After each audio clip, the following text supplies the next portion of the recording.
ਬਾਜੀ ਇੱਕ ਦੋ ਦਿਨਾਂ ਤੂੰ ਕਿੱਥੇ ਗਾਇਬ ਸੀ, ਨਜ਼ਰ ਹੀ ਨਹੀਂ ਆਏ। ਮੈਨੂੰ ਨਾ ਨਜ਼ਲਾ ਨਹੀਂ ਨਜ਼ਲਾ ਜ਼ੁਕਾਮ ਨਹੀਂ, ਸੜ ਗਿਆ ਨਜ਼ਲਾ ਜ਼ੁਕਾਮ। ਮੈਂ ਗਈ ਸਾਂ ਜੁਨੇਦ ਦੀ ਸ਼ਾਦੀ ਤੇ। ਕਿਹੜਾ ਜੁਨੇਦ?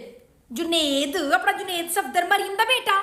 ਮਰੀਮ ਦਾ ਬੇਟਾ? ਕਿਹੜੀ ਮਰੀਮ? ਹਾਏ ਮਰੀਮ ਨਵਾਜ਼ ਵਜ਼ੀਰ ਆਲਾ।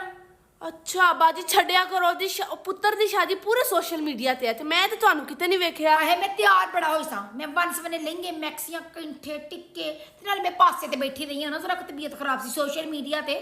ਚਲੋ ਫਿਰ ਤਸਵੀਰਾਂ ਤੇ ਖਿੱਚੀਆਂ ਹੋਣਗੀਆਂ, ਉਹ ਤੇ ਵਿਖਾਓ ਜ਼ਰਾ ਮੈਨੂੰ। ਉਹ ਨਾ ਤਸਵੀਰਾਂ ਕਿ ਮੇਰੀ ਉਸਮਾ ਬਖਾਰ ਨਾਲ ਗੱਲ ਹੋਈ ਹੈ, ਉਹ ਆਂਦੀ ਭਾਜੀ ਮੈਂ ਭੇਜਣੀ ਆ, ਉਹਦੇ ਮੋਬਾਈਲ 'ਚ ਖਿੱਚੇ, ਮੇਰੇ ਨਾਲ ਮੋਬਾਈਲ ਦੀ ਬੈਟਰੀ ਲੋ ਹੋ ਗਈ। ਹਾਂ ਤੇ ਉਹਦੇ ਮੋਬਾਈਲ ਤੇ ਮੈਂ ਖਿੱਚੀਆਂ। ਦਰਅਸਲ ਮੈਂ ਸ਼ਾਦੀ ਤੇ ਨਹੀਂ ਸੀ ਜਾਣਾ, ਲੇਕਿਨ ਪਹਿਲਾਂ ਮੈਨੂੰ ਮਰੀਮ ਦਾ ਫੋਨ, ਉਹ ਨਾ ਜਾਣ ਛੱਡੇ। ਫਿਰ ਭਾਈ ਸਫਦਰ ਦਾ ਫੋਨ, ਉਹ ਆਖਣ ਬਾਜੀ ਜ਼ਰੂਰ ਆ। ਫਿਰ ਅੰਕਲ ਨਵਾਜ਼ ਸ਼ਰੀਫ ਤੇ ਆਖਣ ਮੈਂ ਤਾਂ ਸ਼ਾਦੀ ਕੈਂਸਲ ਕਰ ਦੇਣੀ। ਮੈਂ ਕਿਹਾ ਨਾ ਸ਼ਾਦੀ ਨਾ ਕੈਂਸਲ ਕਰਨਾ, ਅੱਲਾ ਬੱਚੇ ਦੇ ਨਸੀਬ ਚੰਗੇ ਕਰੇ। ਤੇ ਮੈਂ ਫਿਰ ਤੁਰ ਗਈ, ਮੈਂ ਕਿਹਾ ਸ਼ਾਦੀ ਜ਼ਰੂਰ ਕੈਂਸਲ ਕਰਾਣੀ।